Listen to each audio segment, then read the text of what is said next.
हेमवती बहुगुणा नंदन समिति के प्रदेशाध्यक्ष भाजपा नेता बालेन्द्र शुक्ला पहुंचे भैरम बाबा। आगामी पदयात्रा की बनाई रणनीति।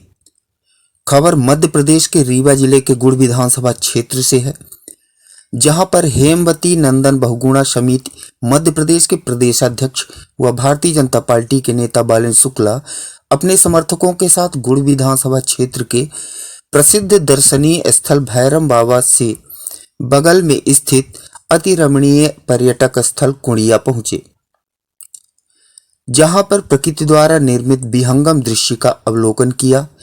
तत्पश्चात उपस्थित क्षेत्रीय जनों के साथ बैठक आयोजित कर विभिन्न मुद्दों पर चर्चा किया तथा गुड़ विधानसभा क्षेत्र के प्रत्येक गांवों में आगामी 15 नवंबर से किए जाने वाले पदयात्रा की रूपरेखा तैयार कर रणनीति बनाई। सुनियोजित कार्यक्रम के अनुसार सैकड़ों समर्थकों के साथ बैठक के पश्चात बाटी चोखा बघेली में भरता रोटी का भोजन किया। इस दौरान गुड़ क्षेत्र के युवा पौड़ व प्रबुद्ध जन उपस्थित रहे। रीवा जिले के गुड़ विधानसभा क्षेत्र अंतर्गत प्रसिद्ध दार्शनिक स्थल भैरम बाबा के बाजू में एक बहुत ही प्रसिद्ध देवस्थान बोले तो यहाँ पे कुछ देवता है निवास करते। भैंसासुर जैसा लोगों ने बताया। यहाँ पे आज बहुगुणा समिति के मध्य प्रदेश अध्यक्ष एवं रीवा जिले के भारतीय जनता पार्टी के कद्दावर नेता बालेन्द्र शुक्ला जी अपने समर्थकों व बहुगुणा समिति के सदस्यों के साथ यहाँ पे भोजन वगैरह आवश्यक बैठक यहाँ पे की है। आइए हम इनसे बात करेंगे कि इस कार्यक्रम का करने का आयोजन का मेन उद्देश्य क्या है, किस उद्देश्य से कार्यक्रम रखा गया। यहाँ पे अपने समर्थकों के साथ एक साथ बैठकर भोजन किया गया। हम बात करेंगे आदरणीय जी बताने का कैसे करें कि मतलब इस बैठक का इस अपने समर्थकों के साथ यहाँ भोजन ग्रहण किया आप लोग। यहाँ पे बैठक करने का मेन उद्देश्य क्या था आप लोगों का? देखिए, ये हमारे गुड़ क्षेत्र की सबसे बड़ी तपोभूमि है और 15 तारीख से मेरी पदयात्रा शुरू होने जा रही है। तो अपने समिति के तमाम साथियों से हमने कहा कि यहाँ पे चल करके बैठक करते हैं और आगामी 15 तारीख से 13 फरवरी को होने वाले कार्यक्रम अमृत महोत्सव के रणनीति बनाते हैं। तो उसी के उपलक्ष्य में यहाँ एक बैठक थी, सूक्ष्म बैठक थी। तो मतलब इसमें आपके भारतीय जनता पार्टी के भी कुछ सदस्य थे कि बहुगुणा समिति के पदाधिकारी? इसमें सभी लोग थे, हर दल के लोग। ये कोई दल दायरे से नहीं है। कुल मिलाकर आगामी पदयात्रा की रणनीति बनाने के लिए ये आयोजन किया गया। तो पदयात्रा कब से शुरू कर रहे हैं आप? 15 नवंबर से मेरी पदयात्रा शुरू हो रही करियर से। तो कितने दिनों की यात्रा रही है? ये 11 फरवरी को गुड़ में नगर पंचायत में समाप्त होगी। पूरे विधानसभा पूरे जिले की पदयात्रा और 13 फरवरी को इसका समापन होगा। पदयात्रा के दौरान मतलब पूरे ग्राम पंचायतों में आपका दौरा होगा? पूरे पंचायत डोर टू डोर घर घर।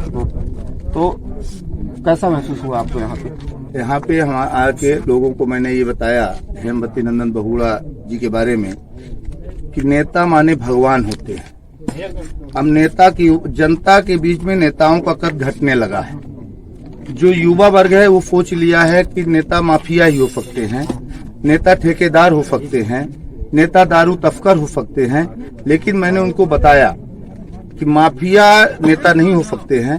माफिया चुनाव जीत सकते हैं, ठेकेदार चुनाव जीत सकता है, लेकिन नेता की परिभाषा ये है कि जिन्होंने अपनी जमीन, पैतृक जमीन उत्तराखंड में हरिजन आदिवासियों को बांट दिया, अपने बेटी और बेटा को मुख्यमंत्री पीरियड में रहते वक्त घर न खरीदा हो, किराए के घर में रह रहे हो, जिनका स्वतंत्रता संग्राम सेनानी पीरियड में जेल गए हो, 2000 रुपए अंग्रेजों ने इनाम घोषित किया हो, ऐसे महान पुरुष का ये सौभाग्य कि हमारे गुड़ क्षेत्र में पूर्ति मनाई जा रही है, अमृत महोत्सव मनाया जा रहा है। और मैं जन जन पूरे नौजवानों को बताने का मेरा उद्देश्य ये है, हमारे यहाँ का नौजवान नशे में धुत होता जा रहा है।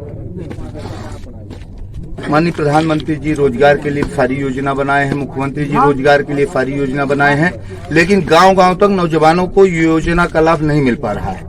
ये सारी बातें मुझे बताना है और मेरी एक सामाजिक यात्रा है, कोई इसमें दल का मामला नहीं है। अब भारतीय जनता पार्टी में होने के नाते मैं चाहता हूँ हर दल के लोग आए, लेकिन हमारे दल के नेता तो आ ही रहे हैं। करीब करीब रीता बहुगुणा जी की डेट फिक्स हो चुकी है। विजय बहुगुणा चीफ मिनिस्टर की डेट फिक्स हो चुकी है, पूर्व चीफ मिनिस्टर की। उनके भतीजे की सौरभ बहुगुणा की डेट फिक्स हो चुकी है। हमारे यहाँ मनोज तिवारी सांसद दिल्ली पूर्व प्रदेश अध्यक्ष वो आ रहे हैं और उत्तर प्रदेश के कई नेताओं की डेट फिक्स हो रही है। जिले के करीब करीब रीता जी ने सारे नेताओं को आमंत्रण दिया है, विधायक संसद सबको व्यक्तिगत तौर पे उन्होंने अपना आमंत्रण भेजा है इस कार्यक्रम में पहुंचिए। और मैं ये जानता हूं कि मेरा व्यक्तिगत कार्यक्रम नहीं है, ये बहुगुणा जी का लगाव इस रीवा जिले से बहुत था। पहले ऐसे नेता थे जब उन्होंने लोक दल बनाया था तो रमाकांत तिवारी को यहाँ का प्रदेश जिला अध्यक्ष बनाया था रीवा का, और फिर उनको उन्होंने टिकट दिया और टिकट देने के बाद 200 वोट से रमाकांत तिवारी चुनाव हारे। और फिर जब वो कमला बहुगुणा कांग्रेस में विलय हुआ इनके लोक दल का, तो उन्होंने एक ही सीट पूरे मध्य प्रदेश में मांगी थी राजीव गांधी से, वो थी त्योंथर। फिर रमाकांत जी त्योंथर से विधायक हुए। तो बहुगुणा जी पहली मीटिंग दल बनाने के बाद रीवा में ही मीटिंग किए थे। तो रीवा के लोगों की बहुगुणा जी के प्रति बहुत बड़ी आस्था, घर घर में बहुगुणा जी की आस्था है, हर घर में लोग बहुगुणा जी को याद करते हैं। तो मैं मेरा उद्देश्य ये है कि जो आने वाली पीढ़ी है वो बहुगुणा जी के बारे में इतिहास पढ़े, स्वतंत्रता संग्राम सेनानियों के बारे में इतिहास पढ़े, जिन्होंने हमारे देश को आजादी दिलाई है और फांसी के फंदे में चढ़े हैं, जेल में यातनाएं सहे हैं, कितनी मेहनत से देश की आजादी मिली है। वो देश सुरक्षित रहे। जो नरेंद्र मोदी जी कर रहे हैं उनका सपना पूरा करने के लिए, शिवराज सिंह जी का सपना पूरा करने के लिए, माननीय रीता बहुगुणा जोशी जी का सपना पूरा करने के लिए मैं पदयात्रा में निकला हूँ। आदरणीय जी, एक सवाल मेरा अगला आपसे है कि बैठक के लिए आपने गुड़ विधानसभा क्षेत्र के इसी स्थान को क्यों चुना?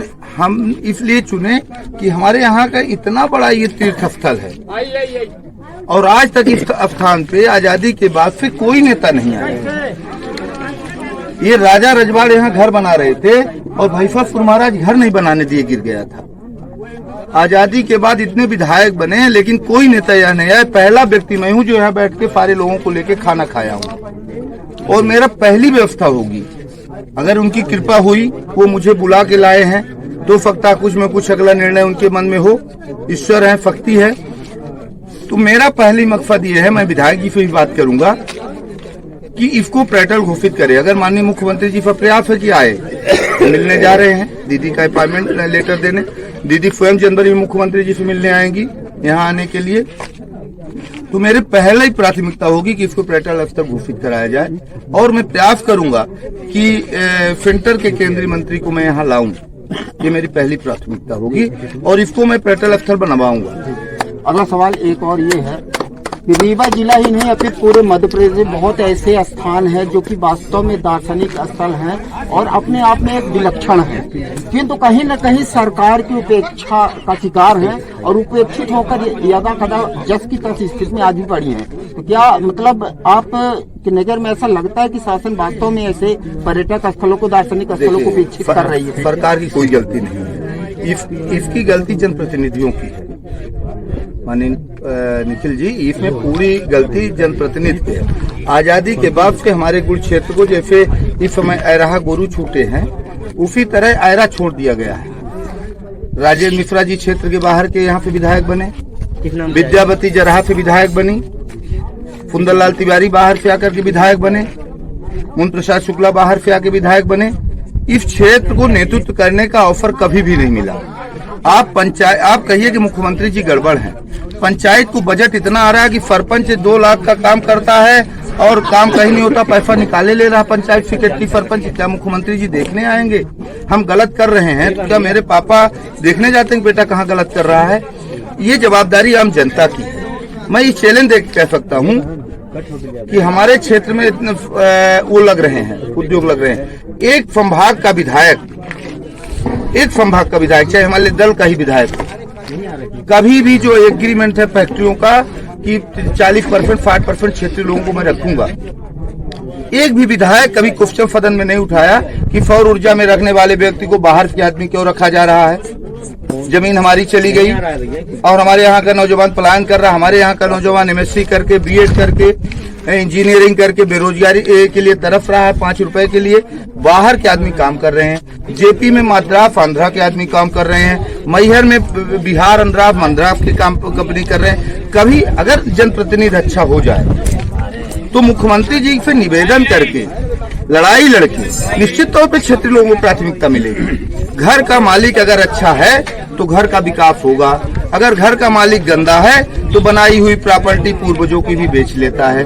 तो आपके यहाँ का मलिकाना जिसको जेता देती गई वो मालिक ही अच्छे नहीं थे, इसलिए आपका क्षेत्र इसी तरह पिछड़ापन रह गया। बहुत बहुत धन्यवाद आपका हमारे साथ बातचीत करने का। तो यहाँ पे मैं बताना चाहूंगा कि बहुगुणा समिति के प्रदेश मध्य प्रदेश के अध्यक्ष और रीवा जिले के भारतीय जनता पार्टी के कद्दावर नेता यहाँ पे बालेन शुक्ला जी, एक जाना माना नाम। और आपको बता दें कि आगामी विधानसभा चुनाव के गुरु क्षेत्र से प्रबल दावेदार भी हैं टिकट के। तो अपने समर्थकों के साथ यहाँ पर भैरम बाबा के बाजू में कुड़िया स्थान है, भैंसासुर नाम का स्थान है। यहाँ पे अपने समर्थकों के साथ सुबह से आकर पूरे स्थल का निरीक्षण किए, आगामी रणनीति बनाए यहाँ पे।